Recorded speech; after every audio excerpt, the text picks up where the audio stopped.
देवता मुझे पराजित ना कर सके। यहाँ तक कि देवताओं के रक्षक, सृष्टि के संचालक भगवान श्री विष्णु के लिए भी मैं अपराजय रहूं। तथास्तु, तथास्तु, तथास्तु। प्रणाम ब्रह्मदेव।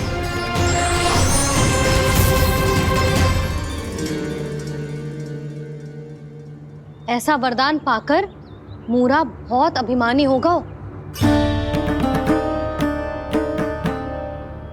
यक्षों, किन्नरों, यहाँ तक कि देवताओं को भी युद्ध के लिए ललकारने लगो, पर किसी ने भी उसकी ललकार को स्वीकार ना करो,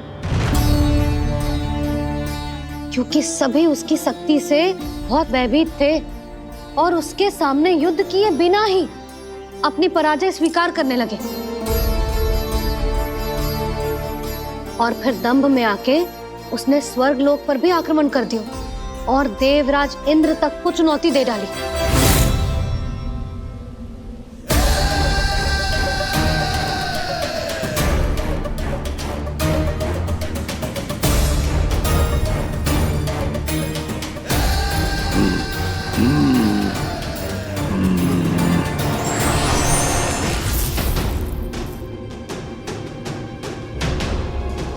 मैं प्रतीक्षा कर रहा हूं देवराज, क्या उत्तर है तुम्हारा? मुझसे युद्ध करोगे या फिर बिना लड़े ही पराजय स्वीकार कर मेरे अधीन हो जाओगे और सौंप दोगे मुझे अपना ये स्वर्ग लोक? सारी शक्ति तुम्हारे मुख में है या कुछ बाहुबल भी है तुम्हारे पास? मैं तुम्हारी चुनौती स्वीकार करता हूं मूरा, मैं तुम्हारी चुनौती स्वीकार करता हूं मूरा।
खैरिए देवगण, असुर राज मूरा को ब्रह्मदेव का आशीर्वाद प्राप्त है।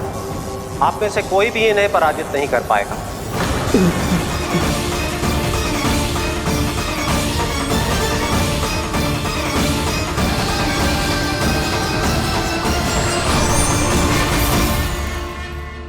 एक अवसर और देता हूं देवराज, युद्ध या अधीनता, क्या उत्तर है तुम्हारा देवराज?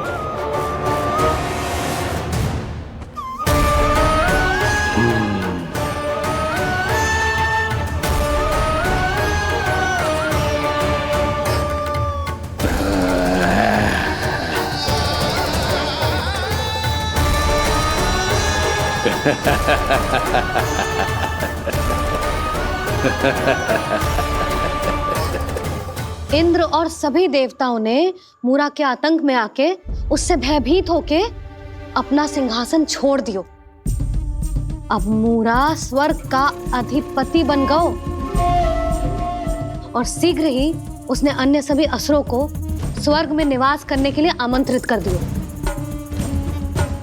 और इस प्रकार से वो धीरे धीरे तीनों लोकों का सम्राट बन गयो। उसे किसी ने रोका नहीं मैया?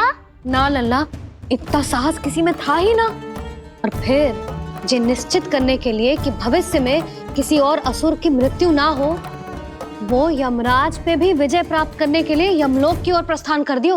वो तो अपने आप को और सभी असुरों को अमर बनाना चाहता था। पर देवता और यमराज भी उसकी ये योजना समझ गए थे, इसीलिए उसके आने से पहले ही सारे देवताओं ने श्री नारायण से सहायता के लिए गुहार लगाई। अब केवल आप ही कुछ कर सकते हैं प्रभु। अभी तो मूरा केवल त्रिलोक का स्वामी है, और यदि उसने यमलोक भी जीत लिया तो वो जीवन को ही नियंत्रित नहीं करेगा प्रभु, वो मृत्यु का भी स्वामी हो जाएगा। ऐसे में पहले सृष्टि का संतुलन तो नष्ट होगा प्रभु, और फिर स्वयं सृष्टि ही नष्ट हो जाएगी। ऐसा नहीं होगा यमदेव, नियति ऐसा होने ही नहीं देगी। विधि रचेगी खेल और मैं बनूंगा माध्यम। असुर राज मुरा का सामना मैं करूंगा। बस आप मुझे चुनौती देने के लिए उसे तैयार कर लीजिए, चाहे उसके लिए आपको साम दाम दंड भेद कोई भी उपाय क्यों ना अपनाना पड़े।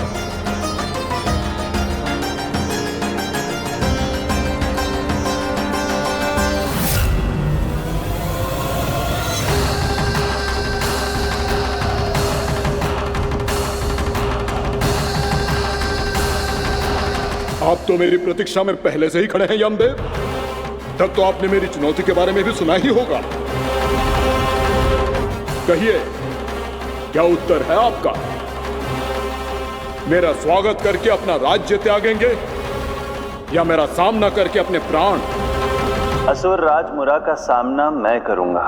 बस आप मुझे चुनौती देने के लिए उसे तैयार कर लीजिए, चाहे उसके लिए आपको साम दाम दंड भेद कोई भी उपाय क्यों ना अपनाना पड़े।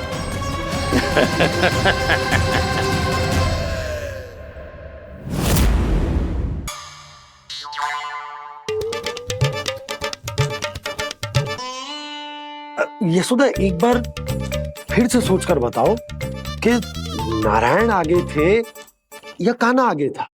ठीक से याद कर। बहुत बता तो रही हूँ जी, थोड़ी धुंधली धुंधली सी स्मृति है।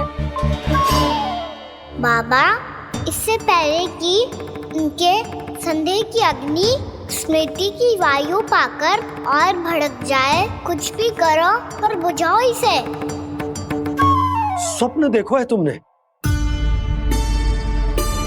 हाँ, संभव है स्वप्न ही था।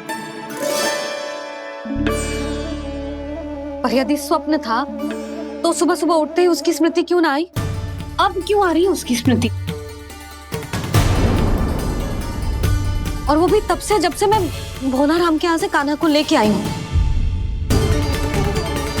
और जब मैं गई थी तो छड़ी मेरे हाथ में थी, पर फिर कान्हा ने मुझे छड़ी दी और मैं बैठी हुई थी।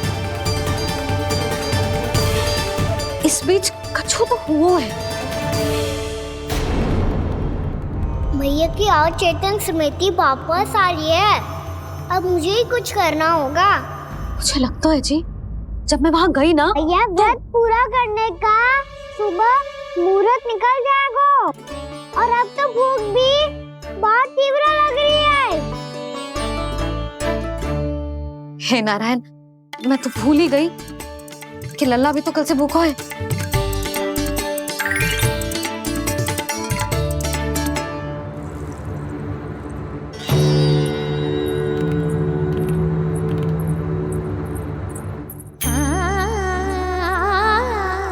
ले, खा।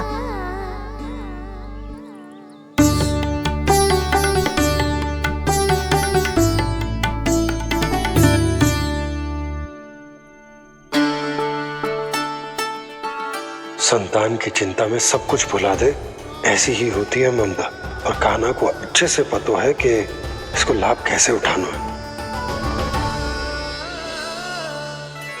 हाँ बाबा, लाभ ना, मैं तो मैया की ममता का आनंद उठाना चाहता हूँ, जितना संभव है उससे भी अधिक।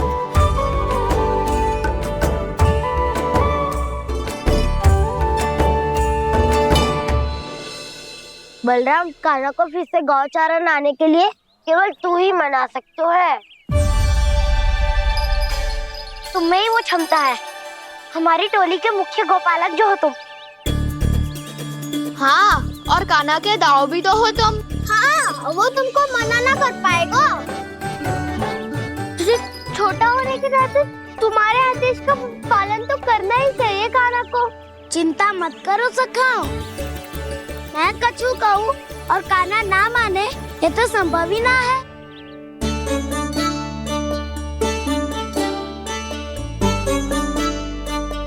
आज जो हुआ ना जाने और कितने समय तक मेरा सत्य आपसे छिपा रह पाएगा, इसीलिए आपसे अधिक से अधिक समय मैं आपके साथ ही बिताऊंगा। मैंने कह दिया तो समझ लो, पत्थर पे रेखा खिंच गई। कल से कान्हा हम सबके साथ अवश्य आएगा। अपना सारा समय हमारे साथ बिताएगा वो।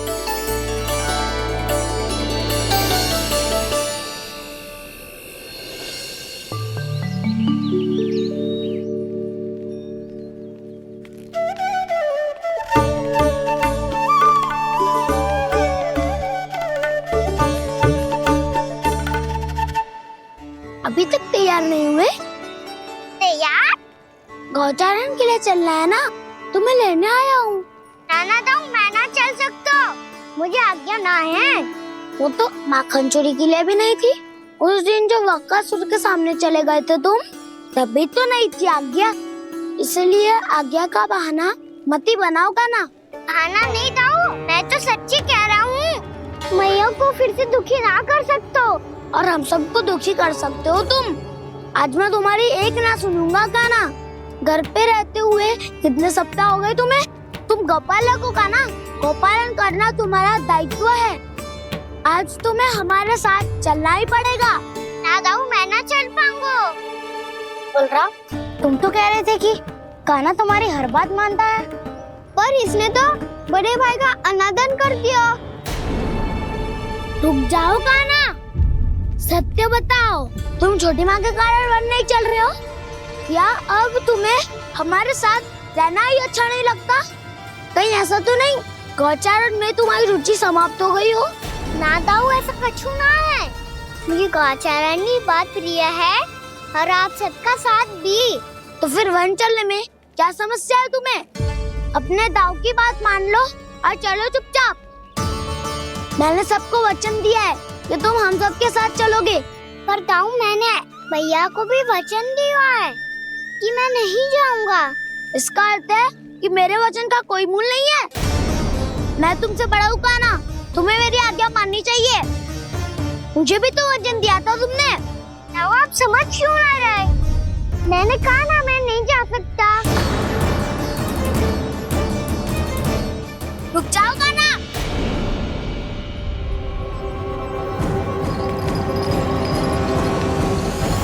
ऐसे कैसे नहीं आ सकते?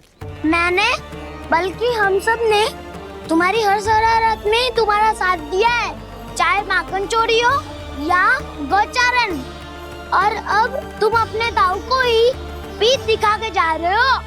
दाऊ, मैं आपका बहुत सम्मान करता हूँ, पर मैंने कहा ना, मैं नहीं जा सकता। मुझे मेरी मैया के साथ ही रहना है। तो फिर तुम्हारे लिए मैया ही महत्वपूर्ण है। दाऊ नहीं, सखा नहीं, गयाऊ भी नहीं। कान्हा ने तो तुम्हारी बात मानने से मना कर दिया बलराम। लग तो है सच्चो भाई ना है। जानते हो इससे क्या सिद्ध होता है कान्हा? कि तुम छोटी माँ के पुत्र नहीं हो, कि तुम छोटी माँ के पुत्र नहीं हो। दाऊ, ये क्या कह रहे हो आप? और नहीं तो क्या, तुम उनके वास्तविक पुत्र होते तो अपने दाऊ की आज्ञा कभी नहीं टालते। ऐसा मत ही कहो दाऊ, मैं अपनी मैया का ही लल्ला हूँ। मुझे तो लगता है छोटी माँ हाथ से ग्रह करके लाई है तुम्हें। आप ऐसा क्यों बोल रहे हो दाऊ? क्योंकि मैं वो सत्य देख रहा हूँ जो तुम नहीं देख पा रहे हो। छोटी माँ और छोटे पापा दोनों गोरे हैं और तुम अपना रंग देख लो, स्वयं विचार कर लो। जी तो मैंने भी सोचा था, बस बोला नहीं।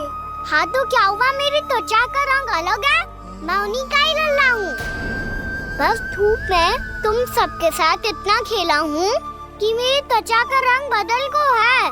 बड़बोली बात मत ही कर कान्हा, स्वयं को बचाने के लिए हम पर दोष लगा रहे है। सत्य तो ये है कि तेरी त्वचा सदैव से ऐसी थी कान्हा। लग तो है ये कि बलराम सही कह रहा है। इसका अर्थ है कि सस्ते में नन काका यशोदा काकी इसके हाथ से ग्रेट करके आए हैं। बालक हाथ में थोड़ी ना मिलता है। हमारे घर में जो बछड़ा है उसको तो मेरे बाबा हाथ से ही लाए थे, पर मुझे हाथ से कोई ना लायो है। मैं अपनी मैया का ही लल्ला हूँ, यशोमती मैया का नंदलाला ही हूँ मैं। तुम्हें वन चलना है तो चलो या फिर मत चलो, और छोटी माँ और छोटे बाबा का लल्ला होने का स्वांग करने की कोई आवश्यकता नहीं है।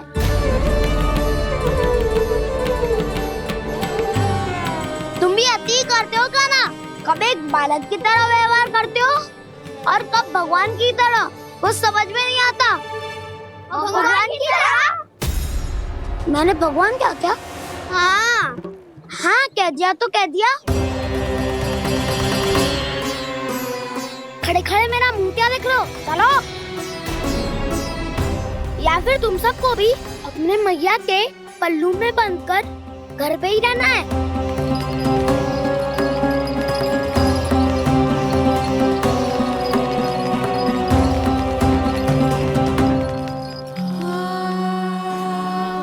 जानते हो इससे क्या सिद्ध होता है काना? कि तुम छोटी माँ के पुत्र नहीं हो, कि तुम छोटी माँ के पुत्र नहीं हो।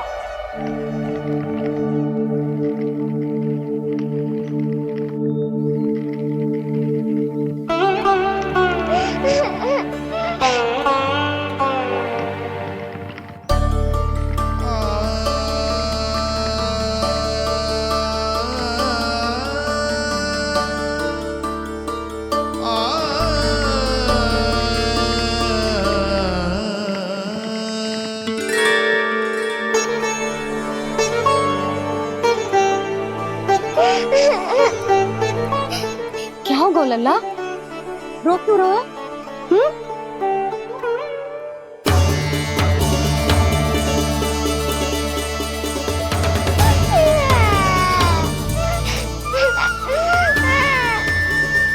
अरे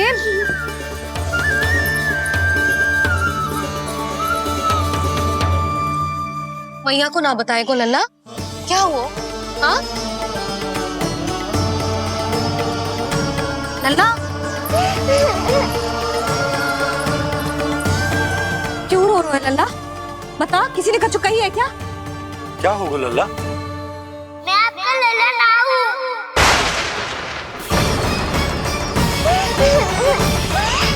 ऐसा क्यों कह रहे हो तू? क्या होगा? आपका भी लल्ला ना हूँ मैं।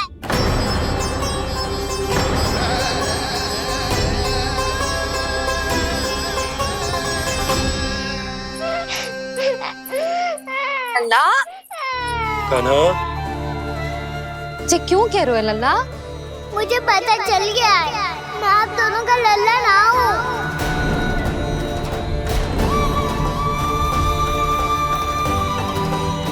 कुछ भी उल्टा सीधा बोल रहे हो, तू मेरा ही लल्ला है ना। आप मुझे हाथ से गिरा करके लाई हो।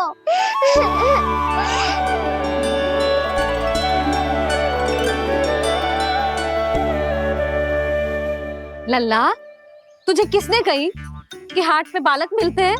मिलते हैं, पूरी गैया का बालक भी तो हाट से ही आयो है।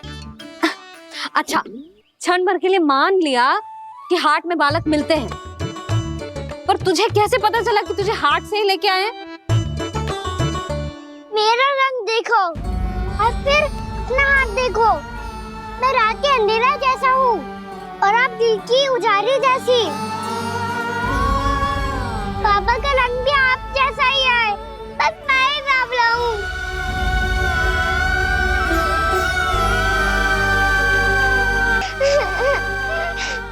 उससे क्या अंतर पड़ता है लल्ला? पर तो मैं तभी तो दाऊ अन्य सभी सखाओ ने ऐसा कहा। इस बात पर ध्यान मत ही दे। माँ की ममता और बाबा का स्नेह, इसका कोई रंग ना हो तो है लल्ला? तो फिर आप ही बताओ, भैया क्यों गोरी और मैं क्यों काला? हाट से आया क्रय होके, सुन हो गए कृष्ण धीर। मैया गोरी बाबा गोरे। लल्ला मैं क्यों तो चल मेरे साथ, अभी सिद्ध हो जाएगा कि तू मेरा ही लल्ला है। चल।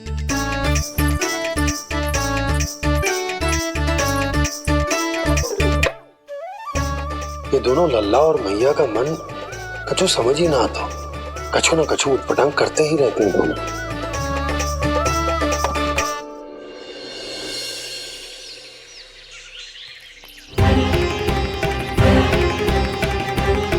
भैया ऐसे ले जा रही है मुझे, कहाँ और क्यों?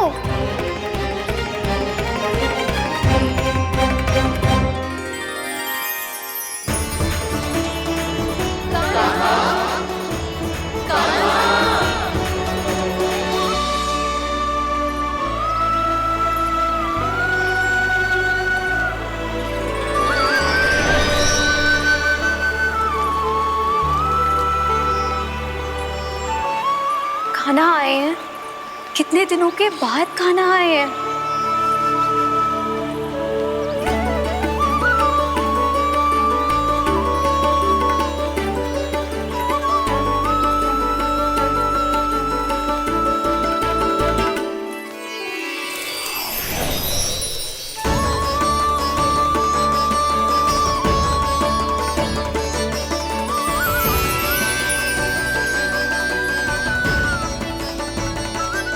आंखें पथरा गई थी मार्ग देखते देखते। आज बहुत दिनों के बाद आपके दर्शन करके मेरे वन का और मेरे मन का कोना कोना जैसे खिल उठा हो। ताकि मैं यमलोक का स्वामी बन सकूं। फिर आओ, युद्ध भूमि में मेरा सामना करो।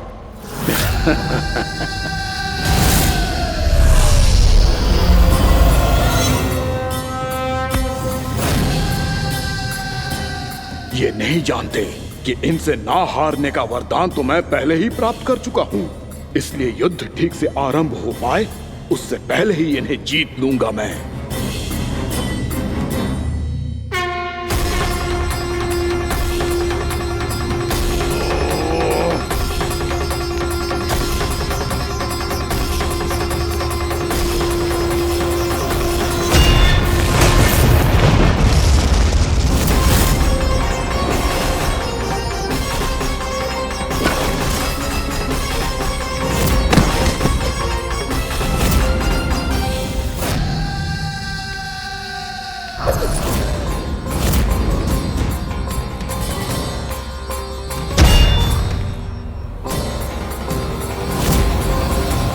और इस प्रकार ये युद्ध वर्षों वर्षों तक चलता रहो।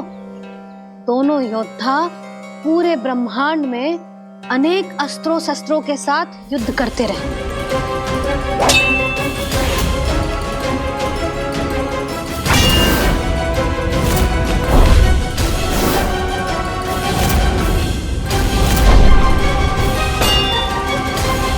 फिर क्या हुआ मैया?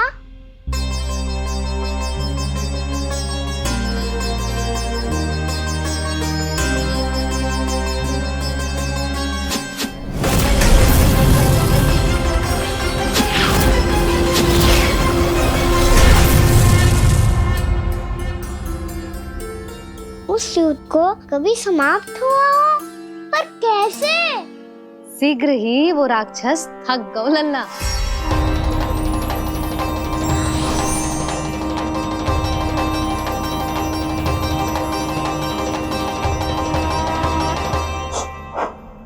खड़े खड़े देख क्या रहे हैं नारायण? आक्रमण कीजिए,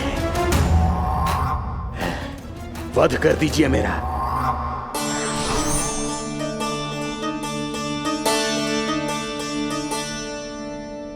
मैं तुम्हारी वीरता से प्रभावित हूं,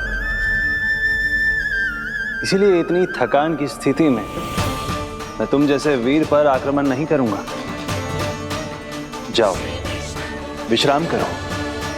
यदि फिर से युद्ध करने की इच्छा हो तो तुम्हारा स्वागत होगा।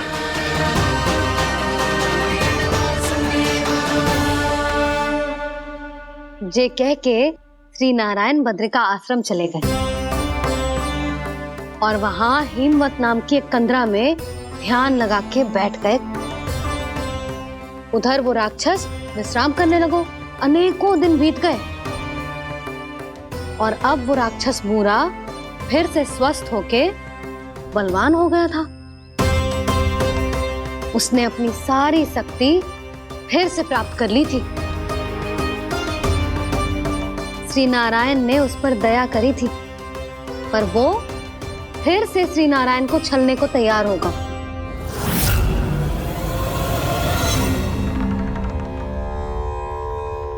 ध्यान में बैठे बैठे श्री नारायण योग निद्रा में चले गए, पर दुष्ट मूरा इसी अवसर का लाभ उठा के उनकी कंदरा में घुस आयो ताकि वो सोते हुए श्री नारायण पे आक्रमण कर सके।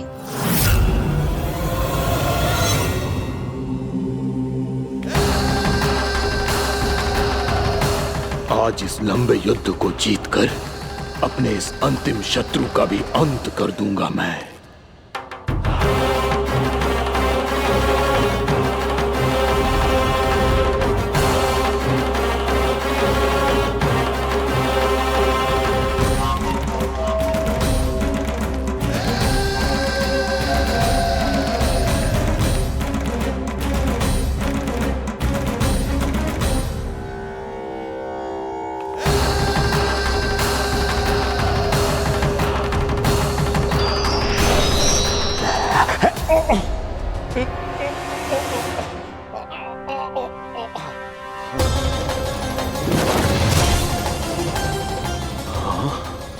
दुष्ट राक्षस,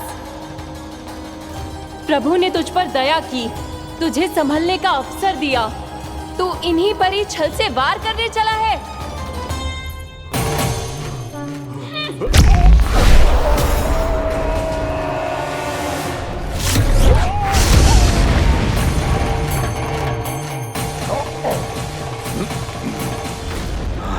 मैं अजय हूँ, मुझे कोई पराजित नहीं कर सकता। ब्रह्मा का वरदान है मुझे। तूने नारायण से अपराजय होने का वरदान मांगा था मूर्ख। उनकी शक्ति से नहीं, ध्यान से देख। मैं तेरी मृत्यु हूँ, मृत्यु।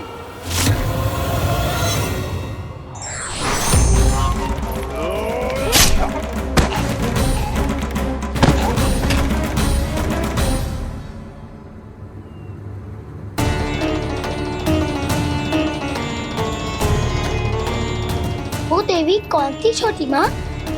और कौन बलराम, वो ही तो थी देवी एकादशी।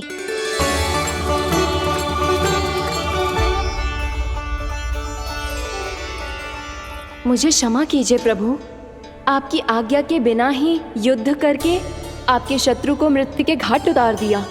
क्षमा नहीं, आपकी तो प्रशंसा होनी चाहिए देवी। असुर राज को मारकर आपने सभी देवताओं को मुक्त करवाया है। इस पापी के अहंकार से तीनों लोकों की रक्षा की है आपने।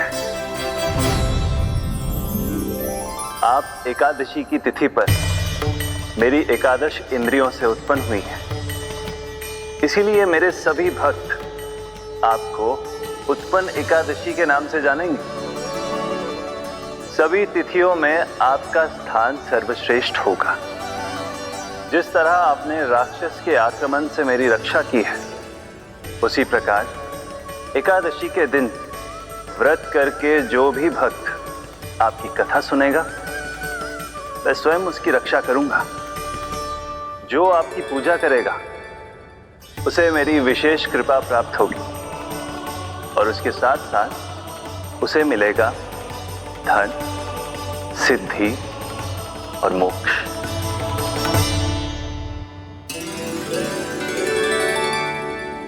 इसीलिए आज के दिन व्रत रखने का बहुत अधिक महत्व होता है। बोलो एकादशी मैया की जय। बोलो श्री नारायण भगवान की जय।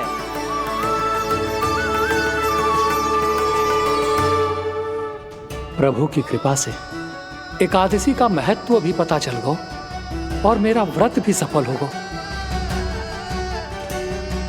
अभी नहीं भूला रहा, एकादशी का व्रत पूरी तरह तभी सफल होता है जब द्वादशी के दिन उसे पूरा किया जाता है।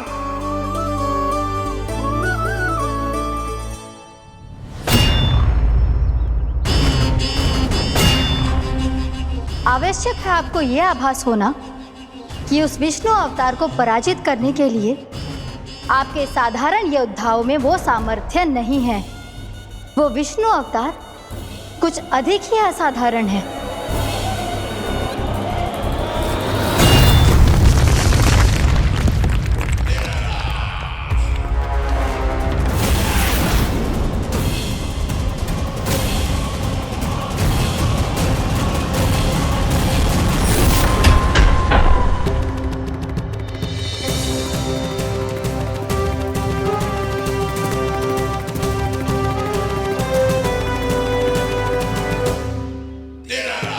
अब मैं दिखाऊंगा उस विष्णु अवतार को असाधारण शत्रु क्या होता है।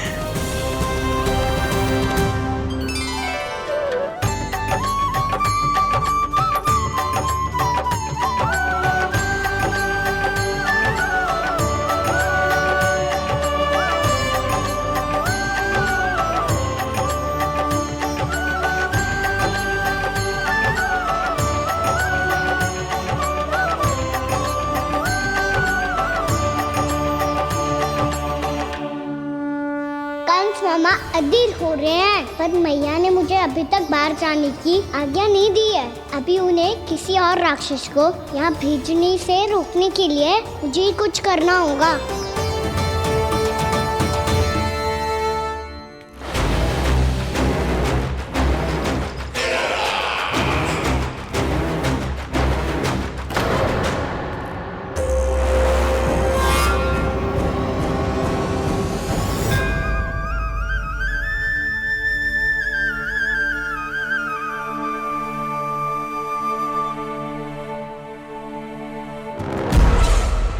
कौन हो तुम?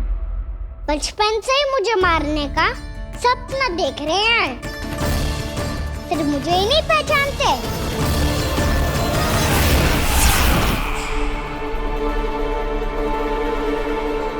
बचपन से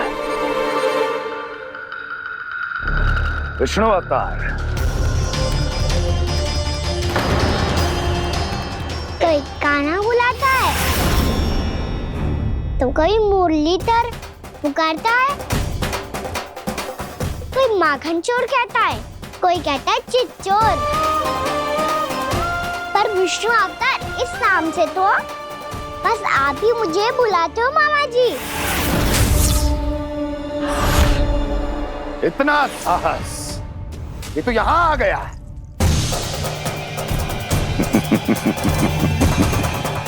यहाँ आ तो गया तू विष्णु अवतार, किंतु यहाँ से जीवित नहीं जाएगा। तेरे इस शीश को तेरे धड़ से अलग कर दूंगा मैं।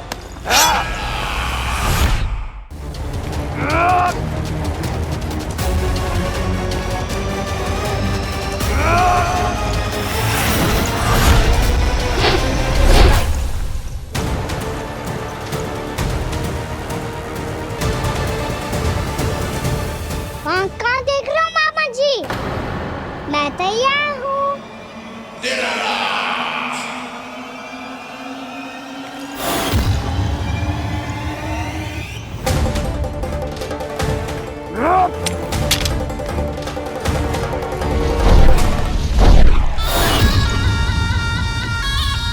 मामा जी, आप सदैव इसी तरह क्रोध में रहते हो क्या?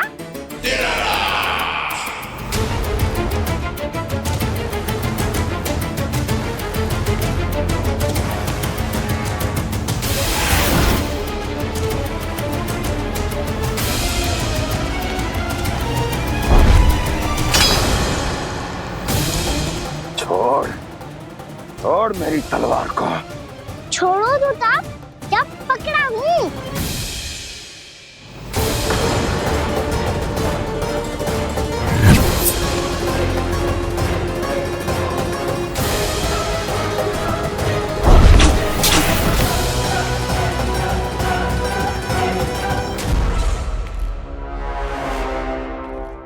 मामा जी,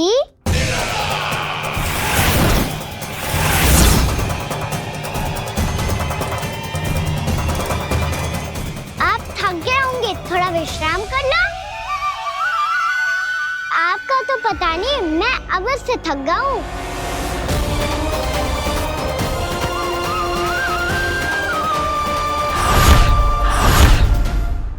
मेरे सिंहासन पर बैठने का तो साहस। अभी तो बस अभ्यास कर रहा था मामा जी। भविष्य में मुझे तो बैठना है यहाँ। आपने बल प्रयोग करके से अपने पिताजी से छीना था, मैं आज से छीन लूंगा। जो छल और बल से लिया जाए वो अधिक समय तक टिकता नहीं है मामा जी।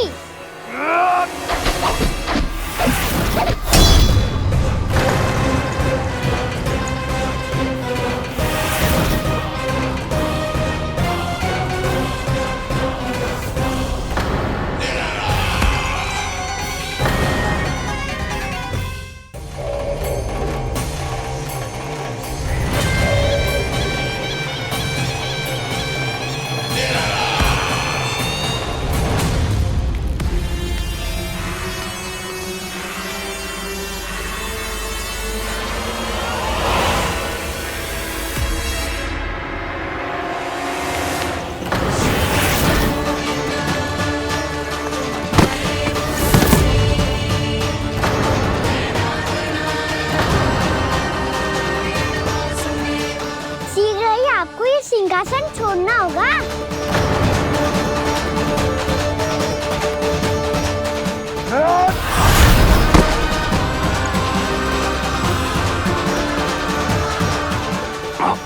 वो मेरा सिंहासन छीनना चाहता है। वो आ रहा है, वो आ रहा है। सैनिकों, दुर्जन, बंद कर दो सभी द्वार और झरों के, सब के सब। इसकी हर संभावना पर इतना कड़ा पहरा बिठा दो कि ना तो कोई महल के भीतर आ सके, ना कोई बाहर जा सके। मुझे महल की चप्पे चप्पे की सूचना चाहिए। जाओ।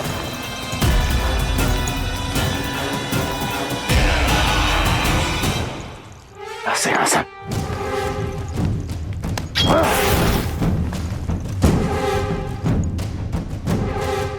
अब आ, दुष्ट मायावी, ए छलिया विष्णु अवतार, मैं कंस तेरी प्रतीक्षा कर रहा हूँ।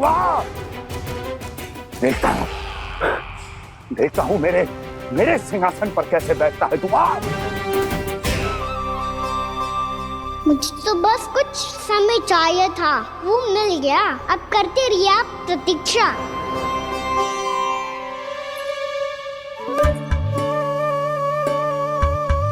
जी अपने आप से बातें क्यों कर रहे हो जी?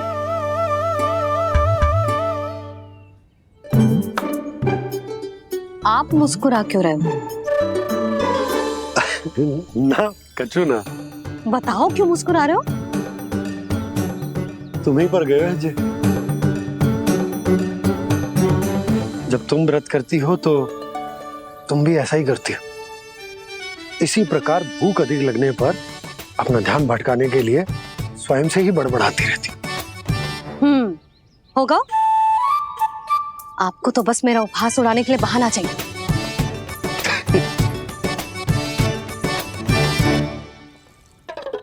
लल्ला, भूख लगी है?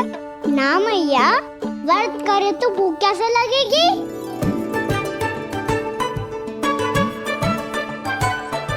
यदि लगी हो तो छोटे बालकों को थोड़ी बहुत भूल चूक क्षमा होती है। कछु ना तो फल तो तू खा ही सकते है। अब तो पूरे नियम और विधि विधान से व्रत तोड़ूंगा। कल द्वादशी के सुबह मुहूर्त के अनुसार। ठीक।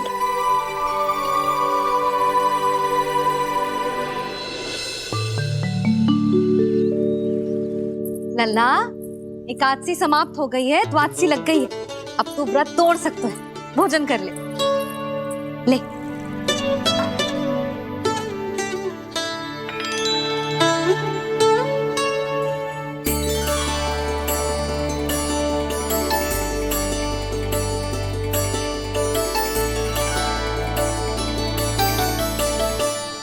तो कार्य कर लीजिएगा। मैं ना चाहती कि सब गांव वाले फिर से आपका उपहास उड़ाएं। अरे इसी क्षण कार्य आरंभ करना आवश्यक ना है, कुछ खा तो लो। कल भी पूरे दिन व्रत में रहे, अब तो कुछ खा लो। ना, अभी बिल्कुल भूख ना है। और हाँ भगवान, तुम्हें चिंता करने की आवश्यकता नहीं है। आज मैं किसी को भी 2 शब्द कहने का अवसर नहीं दूंगा। अरे कुछ खाओगे पियोगे नहीं तो कैसे रहोगे?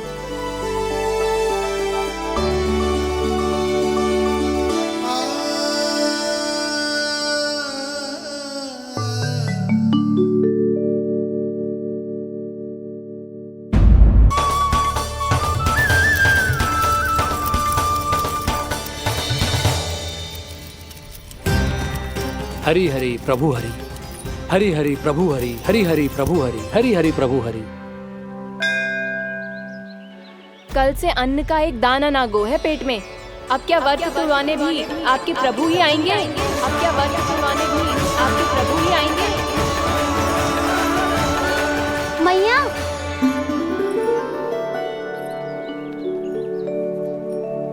मैया पहले व्रत तोड़ के कच्चू खा तो लो। अभी ना, लौट के आने के बाद। हाँ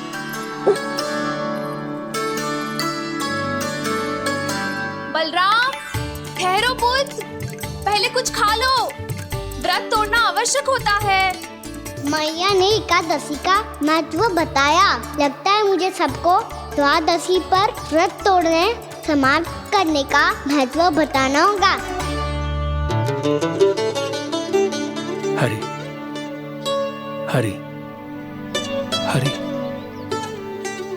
हरि हरि, मेरे हरि।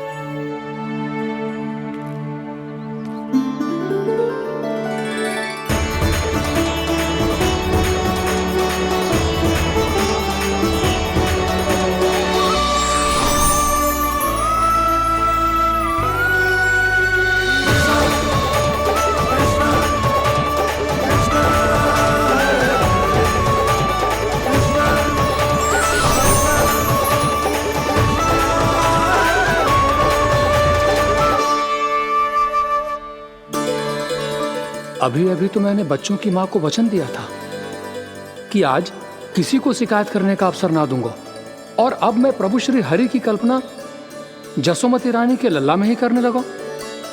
ना, ये ठीक ना है।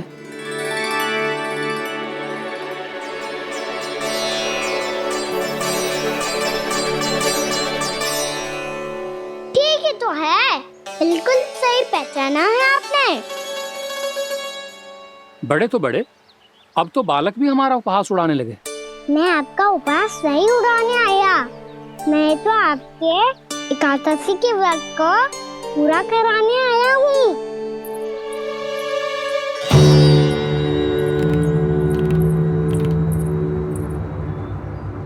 कान्हा,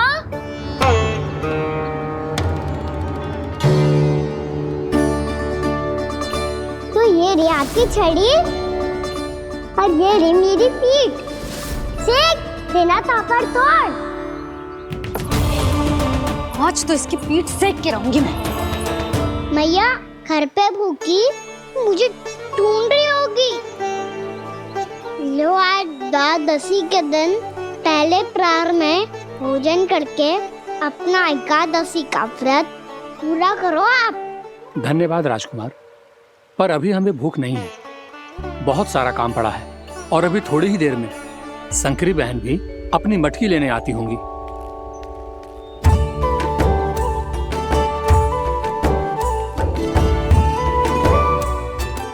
पर मैं आपका व्रत पूरा कराए बिना नहीं जा सकता। भला क्यों? भक्त भूखा रहे और भगवान खा ले, ऐसा हो सकता है भला?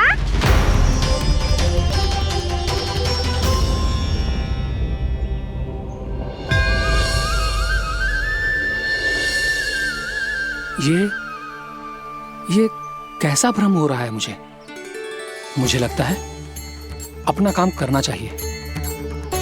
द्वादशी के पहले प्रहर में व्रत पूरा करना बहुत आवश्यक होता है। ना तो एकादशी का व्रत भी पूरा ना मानो जा तो। इतनी सारी ज्ञान की बातें तुम्हें कैसे पता है लल्ला?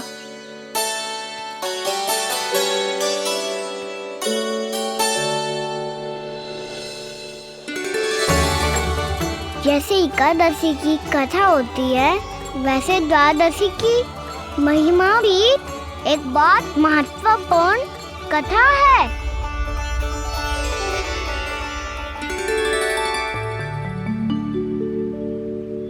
कैसी कथा? बिल्कुल सही समय पे आई हो आप, क्योंकि आपको ये कथा आपको अवश्य सुननी चाहिए।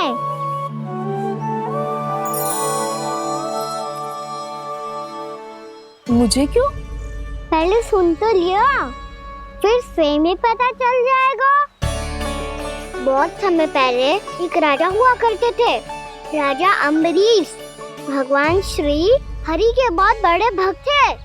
ओम नमो नारायणाय। ओम नमो नारायणाय।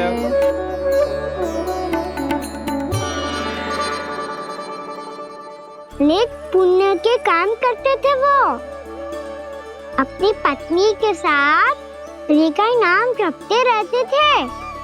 उन्होंने 12 माह एकादशी का व्रत करो, निर्जल पास किया, और जब उनकी 12वीं एकादशी का व्रत द्वादशी के दिन तोड़ने का समय हुआ, तभी महर्षि दुर्वासा अपनी 100 शिष्यों के साथ उनके महल में पधारे। प्रणाम स्वीकार करें महर्षि। आप जैसे महान ऋषि मेरे राज्यसभा में आए, वो भी ऐसे अवसर पर जब मैं और मेरी पत्नी निरंतर 12 एकादशियों के बाद अंतिम एकादशी का व्रत तोड़ेंगे। इससे बड़े सौभाग्य की क्या बात हो सकती है हमारे लिए? आज आपके साथ साथ मेरा और मेरे शिष्यों का एकादशी व्रत भी पूरा होगा। संभव है प्रभु की इच्छा यही हो कि हम सब अपना व्रत एक साथ तोड़ें। ये तो अत्यधिक प्रसन्नता की बात है महर्षि। तो फिर ठीक है, हम सब यात्रा से थके हैं। व्रत तोड़ने से पहले हम स्नान करना चाहते हैं। जैसी आपकी इच्छा महर्षि। जब तक आप लोग लौटेंगे तब तक आपके सारे प्रबंध यहाँ हो चुके होंगे।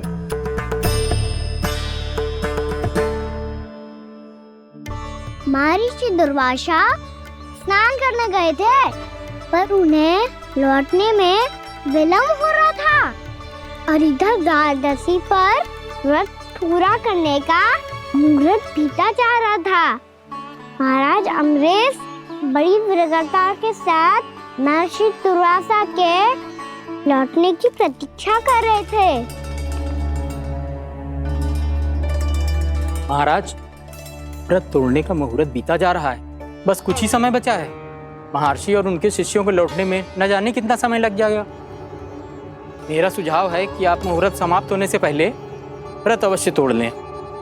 गुरुदेव, हमने महर्षि दुर्वासा को वचन दिया है कि जब तक वो लौटेंगे नहीं तब तक हम व्रत नहीं तोड़ेंगे। इसीलिए मैं उनका लौटने के बाद ही भोजन ग्रहण करूंगा। पर महाराज, मुहूर्त यदि बीत गया और समय रहते हो नहीं आए तो महाराज आपका व्रत पूरा नहीं होगा। महाराज, आपको उसका फल नहीं मिलेगा। महाराज, 12 एकादशियों का व्रत व्यर्थ चला जाएगा। किंतु गुरुदेव, यदि मैंने भोजन कर लिया तो ये तो अतिथियों का अपमान होगा। आप उचित कह रहे हैं महाराज। भोजन के लिए उनकी प्रतीक्षा अवश्य कीजिए महाराज। पर मुहूर्त रहते हुए एक तुलसी का पत्ता और जल ग्रहण कर लीजिए। इससे आपका व्रत भी पूरा हो जाएगा और अतिथि का मान भी रह जाएगा। आपका सुझाव अच्छा है गुरुदेव।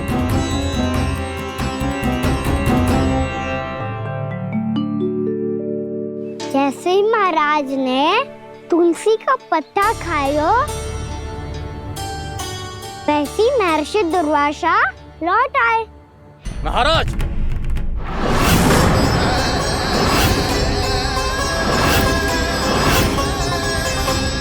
महाराज को उपास तोड़ते देखते बहुत क्रोधित हो गए।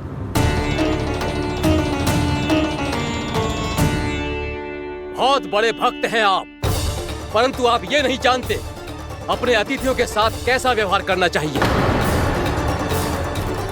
आपने हमें 7 भोजन करने का वचन दिया था, पर अपना व्रत क्यों तोड़ा आपने? महर्षि, मैंने भोजन नहीं ग्रहण किया। कहीं मुहूर्त न निकल जाए इस कारण मैंने एक तुलसी का पत्ता ग्रहण कर लिया। 56 भोग खाया हो या एक पत्ता, अपना व्रत तोड़कर अतिथियों का अपमान किया है, मेरा अपमान किया है। अब आपको दंड भोगना होगा ताकि आप सीख पाएं कि अतिथियों के साथ कैसा व्यवहार होना चाहिए।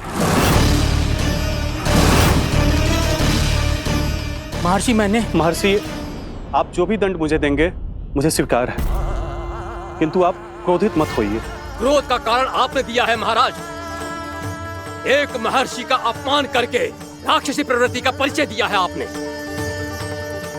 इसीलिए अब एक राक्षसी आपको दंड देगी।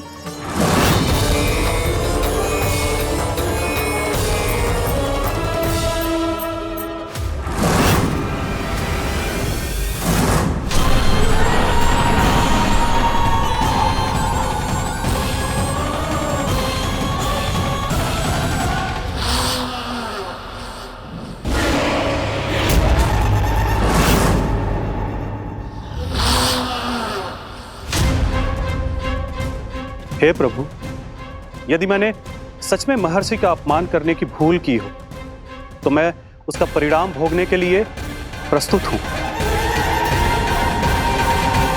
ओम नमो नारायणाय, ओम नमो नारायणाय नमः। महर्षि दुर्वासा को यह आभास ही नहीं था कि महाराज अम्बरीश ने उनका अपमान नहीं किया था, फिर भी उसे अपमान मान के वो श्री नारायण के भक्त पे संदेह कर रहे थे। मैंने भी तो भोला राम की भक्ति पे संदेह किया था। हे नारायण, ये क्या पाप हो गया मुझसे?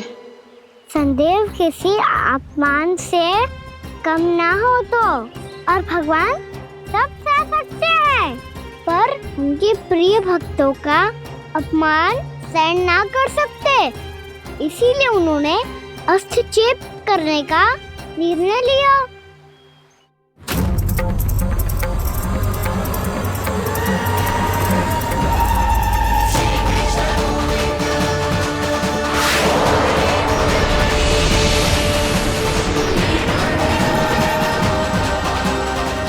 ओम नमो नारायणाय।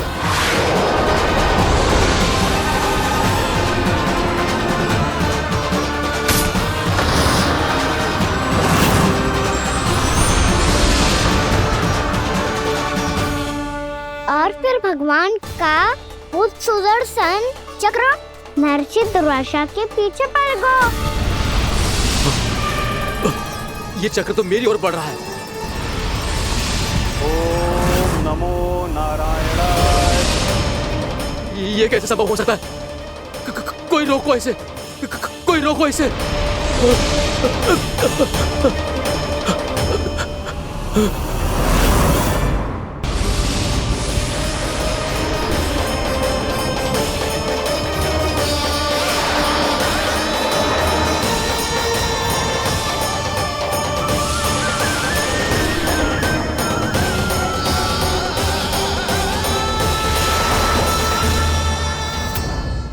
चक्र से अपने प्राण कैसे तैसे बचाते बचाते महर्षि दुर्वासा ब्रह्मलोक जा पहुँचे।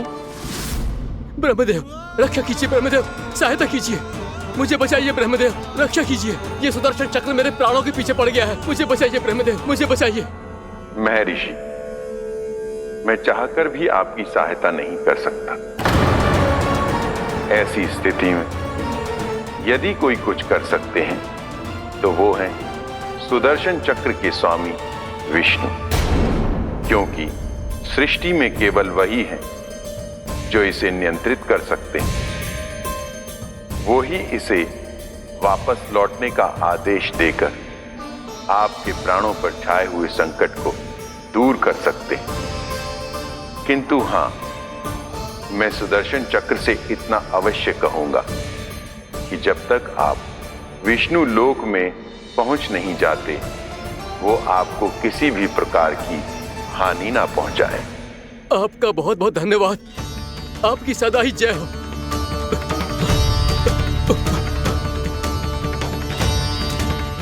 फिर क्या था? भागते भागते महर्षि दुर्वासा सीधे भगवान श्री हरि के शरण में बैकुंठ पहुंच गए। त्राहिमाम प्रभु, त्राहिमाम, मुझे बचाइए, मेरी सहायता कीजिए प्रभु, मेरी सहायता कीजिए। मैं आपके इस चक्र और ऊर्जा से नहीं भाग सकता प्रभु। कृपया करके अपने सुदर्शन को रोकिए, इसे वापस लीजिए प्रभु। यह असंभव है महर्षि। एक बार सुदर्शन चक्र मेरे हाथों से छूट जाए तो अपना उद्देश्य पूरा किए बिना, मेरे भक्तों की रक्षा किए बिना वापस नहीं लौटता। कोई तो उपाय होगा प्रभु, कृपया करके मेरे प्राण बचाइए प्रभु। मैं सुदर्शन की ऊर्जा से जलकर भस्म नहीं होना चाहता प्रभु। आप जो कहेंगे मैं करूंगा प्रभु। मेरी सहायता कीजिए प्रभु, मेरी सहायता कीजिए। मुझे नहीं लगता कि आप वो कर पाएंगे। मैं अवश्य करूंगा। मैं अपनी प्राण रक्षा के लिए कुछ भी करूंगा प्रभु। आपने मेरे भक्त राजा अम्बरीश को भक्ति का कर्तव्य निभाने के लिए अपमानित और दंडित किया है महर्षि, पर भक्त की रक्षा करना भगवान का कर्तव्य है। इसलिए यदि आप भक्त राजा अम्बरीश के पास जाकर क्षमा याचना करें और यदि वो आपको क्षमा कर दे तो ही ये चक्र आपके प्राण लिए बिना लौट सकता है। अन्यथा आप तो जानते हैं महर्षि, मेरे भक्त का अपमान मेरा अपमान। भक्त का अपमान भगवान के अपमान से कम ना हो तो है। महर्षि दुर्वासा को भी ये बात समझ आई और फिर उन्होंने महाराज अम्बरीश से क्षमा याचना की। महाराज महाराज महाराज महाराज महाराज, मुझे क्षमा करें महाराज, मुझसे बहुत बड़ी भूल हो गई महाराज, मुझसे बहुत बड़ी भूल हो गई महाराज। महर्षि, आप हमारे चरण छुए ये उचित नहीं। महाराज, महाराज अम्बरीश, आप नारायण के सच्चे भक्त हैं। मैंने आपको अपमानित किया, दंडित करने का प्रयास किया महाराज। इस अपराध के लिए मुझे क्षमा कीजिए महाराज, और इस सुदर्शन चक्र से मेरे प्राण बचाइए महाराज।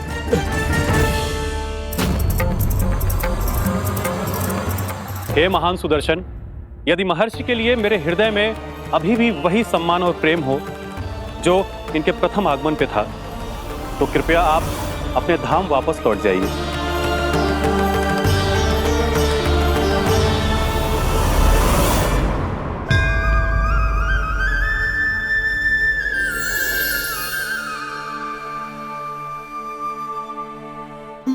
आपका बहुत बहुत धन्यवाद महाराज अम्बरीश। मैं आपको आशीर्वाद देता हूं कि आप देवराज इंद्र के समान शक्तिशाली हों। आपकी कीर्ति का पताका 10 दिशाओं में फहराए। मेरी बस एक ही इच्छा है महर्षि, कि मैं आपके साथ अपना उपवास तोड़ सकूं। अवश्य महाराज, हम सब भोजन आपके साथ करेंगे और अपने आप को नारायण की सेवा में अर्पित करके व्रत को पूरा करेंगे, क्योंकि आज जो यहाँ हुआ है उससे सिद्ध हो चुका है कि एकादशी व्रत का फल द्वादशी की सुबह भोजन करने से ही प्राप्त होता है। इस कथा से हमें पता चलता है कि सभी को द्वादशी के सुबह भर पेट भोजन करके एकादशी का व्रत पूरा करना चाहिए। और दूसरी बात, भगवान की सच्ची भक्ति अपमान कभी ना करना चाहिए। उनके साथ सदैव प्रेम से व्यवहार करना चाहिए। यही भगवान को सबसे अधिक प्रिय है। भैया भोलाराम, मैंने भी श्री हरि पे तुम्हारे विश्वास का उपहास उड़ाया था, मुझे क्षमा कर दो। ना ना, आप क्षमा मांगकर मुझे लज्जित मत करो। आप तो मेरी बहन जैसी हैं। जब महर्षि दुर्वासा जैसे महान ऋषि को भी प्रभु के भक्त से क्षमा मांगनी पड़ी, तो मैं तो बहुत ही तुच्छ हूँ। मुझे आपकी किसी भी बात का बुरा ना लगा। पर पता है प्रभु को कौन सी बात सब भूला रखता है? कौन सी बात? जब उनका भक्त भूखा रहे, हमें भी अपना व्रत पूरा ना करे। और जैसा कि आप सभी ने अभी कथा से सीखो है, एकादशी के व्रत को द्वादशी की सुबह अवश्य पूरा करना चाहिए। अब आप जाओ, अपना व्रत पूरा करो।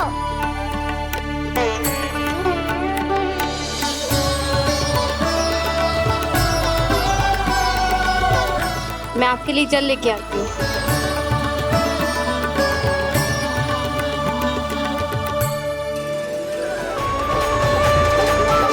अवश्य निकालूंगा, पर तब तक नहीं निकालूंगा जब तक आप मेरी सारी बातें मान नहीं लेते हैं।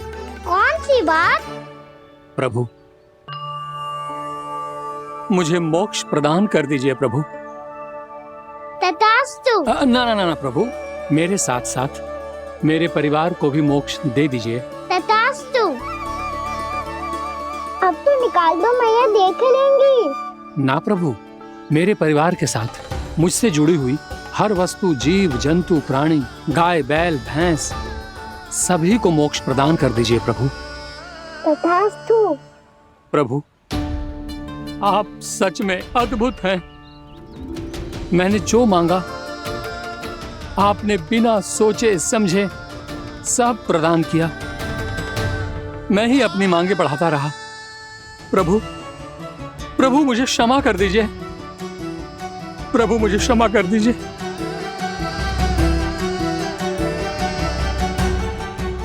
आइए प्रभु।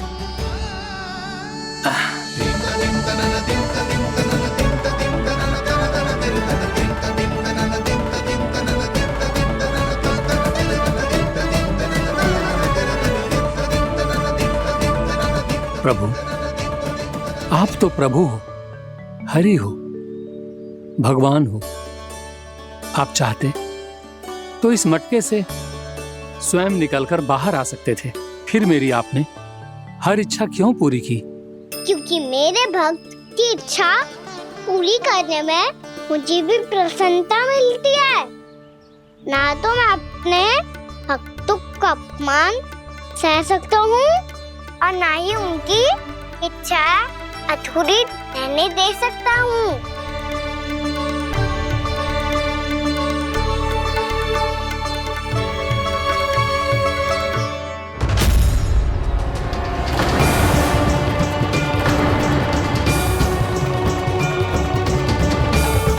क्या कही थी तूने? हाँ, कि तू फिर से छल ना करेगा। फिर मुझे बिना बताए घर से बाहर कैसे निकलो? क्षमा करना मैया, पर जो आपने सिखाया था मैंने तो उसी का ही पालन करो है। फिर से चतुराई कर रहे हो ना? हाँ? आप ही ने तो कही थी ना, यदि कछु करने से किसी को हानि ना पहुंच रही हो या फिर किसी अच्छे कार्य में सहायता हो रही हो तो आज्ञा लेने की आवश्यकता ना होती। यदि तेरे कछु करने से किसी और की कोई हानि ना हो रही हो या किसी के अच्छे कार्य में सहायता हो रही हो तो मुझसे आज्ञा लेने की आवश्यकता ना है। तो किस अच्छे कार्य के लिए आया है यहाँ? द्वादशी की सुबह एकादशी का व्रत खोल के भोजन करा जाता है। ये बात ना तो भोला काका को पता थी, ना शंकरी मासी को और ना ही किसी और को। और तुझे पता थी? हाँ, मेरी मैया ने बहुत अच्छे से सिखाया है मुझे। जैसे कल तूने एकादशी कथा सुनाई थी ना, आज वैसे ही तेरे लल्ला ने सबको द्वादशी कथा सुनाई है। सच्ची यशोदा रानी जी, इसने तो हमारी आंखें ही खोल दी। और भाभी, सच तो ये है कि मुझे भी ना पता था कि ये इतना बड़ा ज्ञानी है और इतना अधिक समझदार।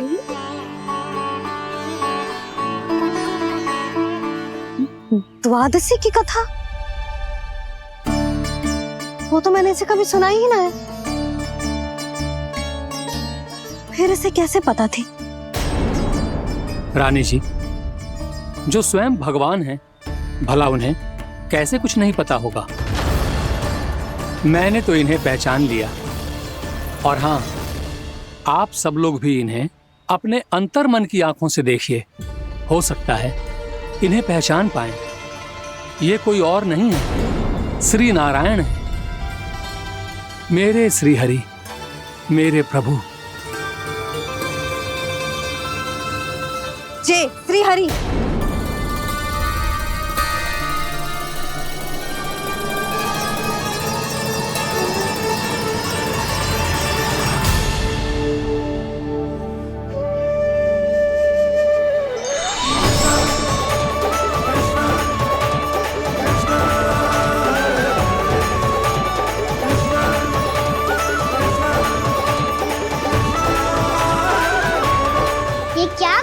भोला, जिस रास्ते को मैंने इतनी कठिनाई से बचा के रखा था, सबके सामने उसे उजागर कर दिया तुमने।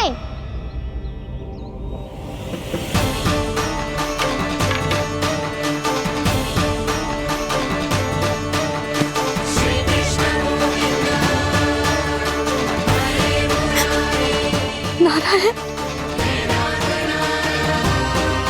नारायण, श्री नारायण।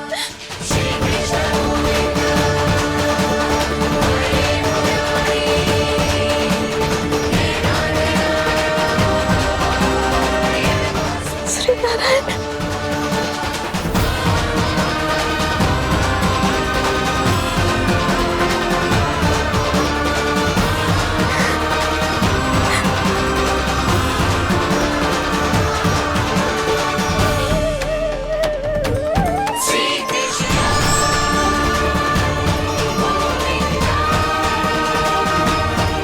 श्री नारायण प्रभु।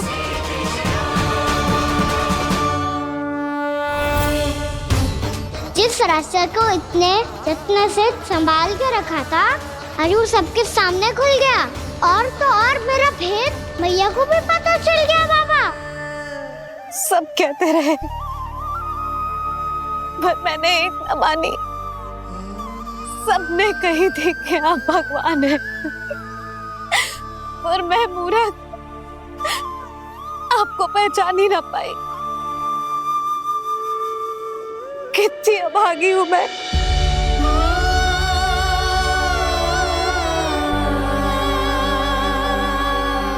जिस मुंह से मुझे आपकी महिमा गानी चाहिए थी,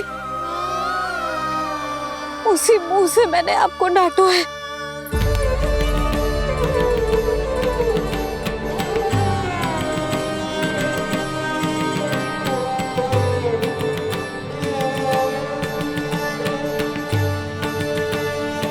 जिन हाथों से मुझे आपके चरण छूने चाहिए थे, उन हाथों से मैंने आपके कान पकड़े।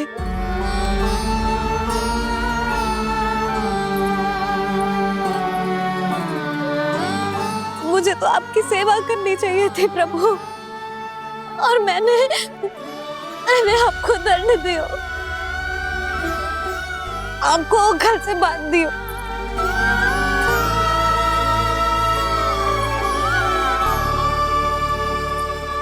बावली हो गई थी प्रभु। अपने श्री नारायण को, अपने प्रभु को एक साधारण सा बालक समझ लियो मैंने। मैं आपके लिए भगवान नहीं हूँ मैया, साधारण बालक ही हूँ, बस आपका लल्ला। बुद्धि भ्रष्ट हो गई थी, भूल पर भूल करती चली गई। आज भी आपके पीछे पीछे छड़ी लेकर दौड़े चले आए।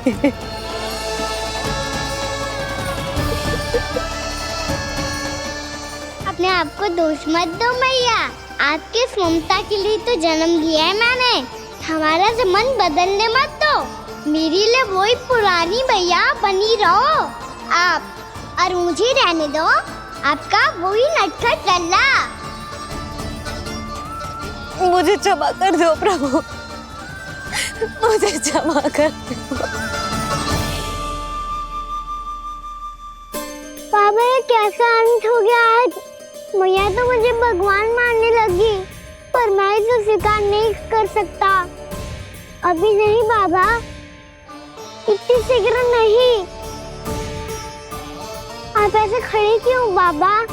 कुछ ऐसा करो ना, कि मैया फिर से मेरे मैया बन जाए। उनकी दृष्टि में भक्ति नहीं, ममता चाहिए मुझे। कान्हा, मेरे सामर्थ्य में हो तो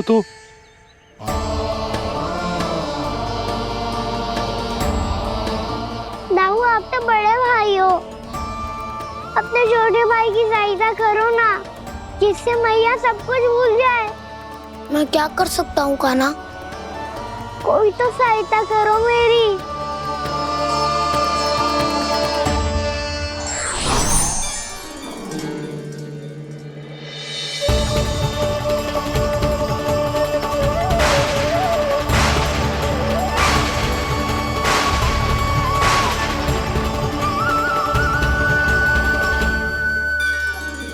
अपने आप को संभालिए प्रभु।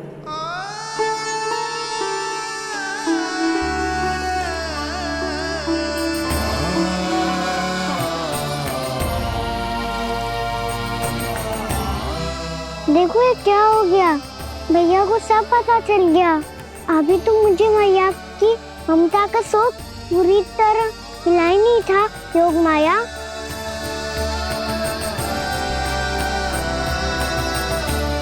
मेरी सहायता करो ना। कितनी अद्भुत है ममता की शक्ति। भगवान को भी एक साधारण बालक बना देती है। बालक की बना रहना चाहता हूँ मैं, नहीं चाहता दिव्य होना,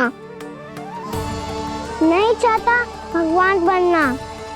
बस मैया की गोद में रहकर ममता की रस से सेम को भिगोना चाहता हूँ।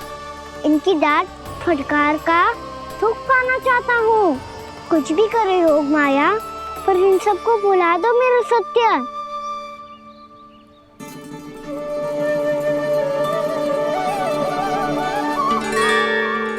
पर इन्हें तो मोक्ष का वरदान मिल गया है प्रभु,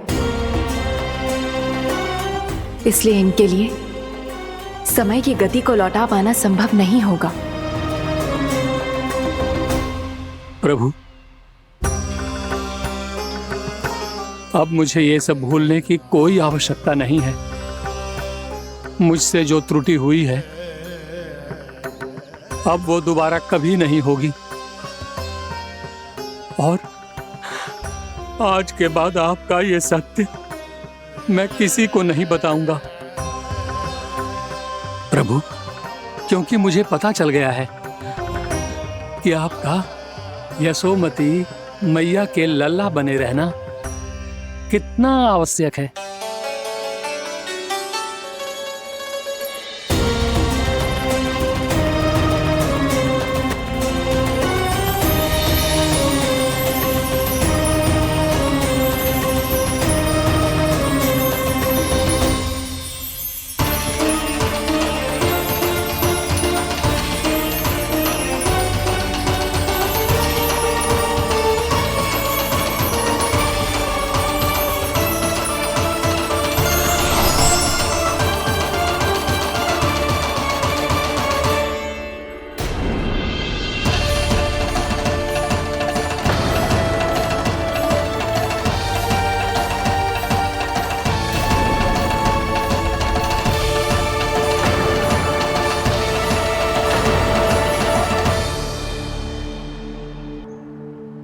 मैया आपकी छड़ी। पहले चुपके से भाग जातो है, फिर स्वयं ही छड़ी भी पकड़ा रोए हैं? नटखट कहीं का। हंसी आ रही है? अरे किस बात पे इतनी हंसी आ रही है रे? हाँ?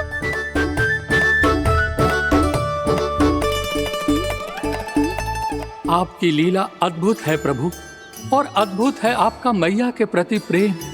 हंसी ना है मैया, ये तो प्रसन्नता है, अपने मैया से मिल जाने की प्रसन्नता। अच्छा, ढूंढ मैं तुझे रही हूँ और तू कह रहे हो कि मैं मिल गई तुझे। तू घर चल लल्ला, अच्छे से पिटाई करूंगी तेरी।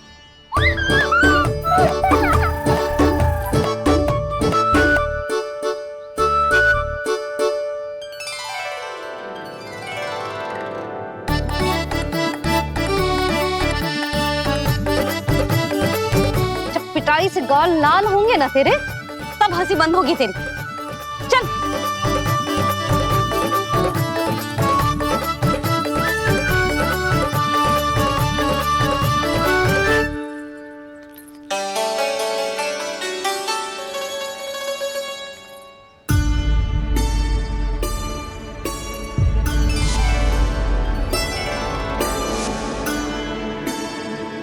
लगता है भैया की और चतन स्मृति वापस आ रही है।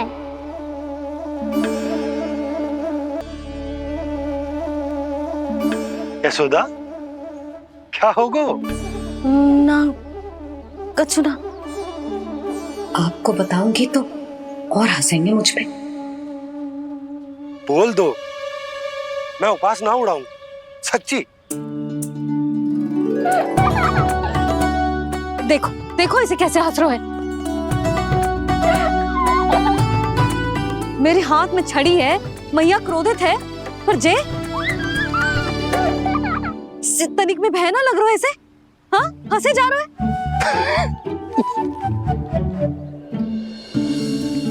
दोनों बाबा लल्ला एक जैसे हो।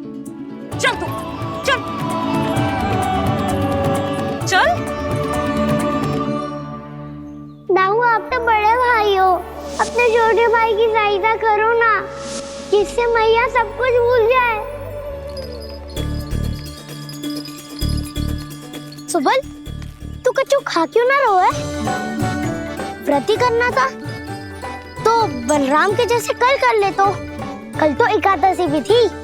खाना के बिना कछु करने का मेरा मन ही ना कर। तो बात तो सच्ची है, उसके बिना गोचारण भी ऐसा लगता है जैसे कितना भारी कार्य है, व्यवस्था में करना पड़ता है।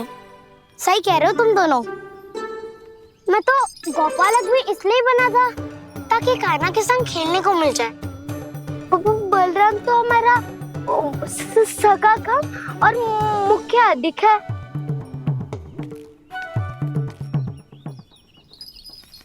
रुक जाओ, तुम सब कुछ देर विश्राम कर सकते हो।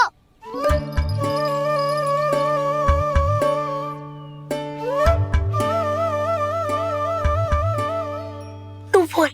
ना मैं ना बोलूंगा, तुम दोनों ही बोलो।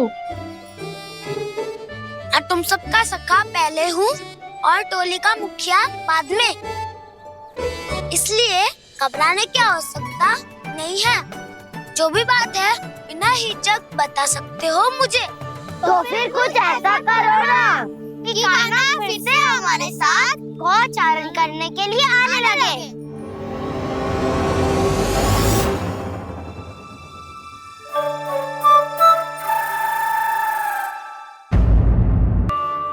अब सब जन एकादशी के व्रत की कथा ध्यान से सुनना, तभी जे व्रत पूरा माना जाएगा। समझो लल्ला?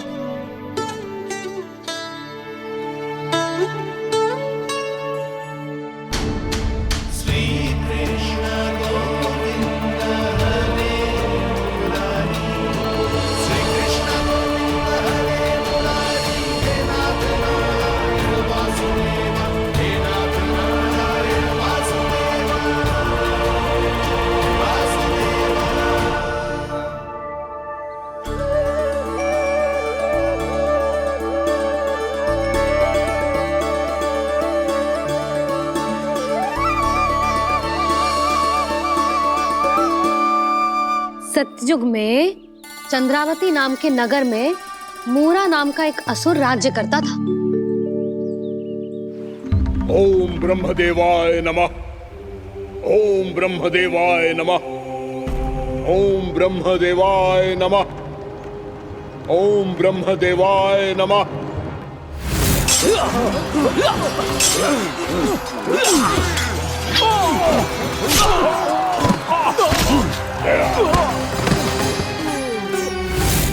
ओम ब्रह्मदेवाय नमः। ओम ब्रह्मदेवाय नमः। जब उसने देवताओं के हाथों असुरों की पराजय देखी, तब वो वरदान पाने के उद्देश्य से ब्रह्मा जी की तपस्या करने चला गया।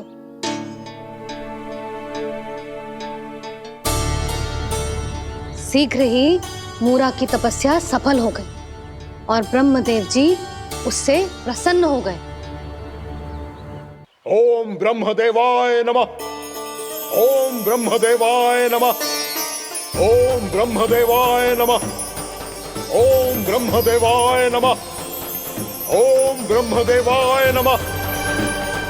ओम ब्रह्मदेवाय नमः। ओम ब्रह्मदेवाय नमः। ओम ब्रह्मदेवाय नमः।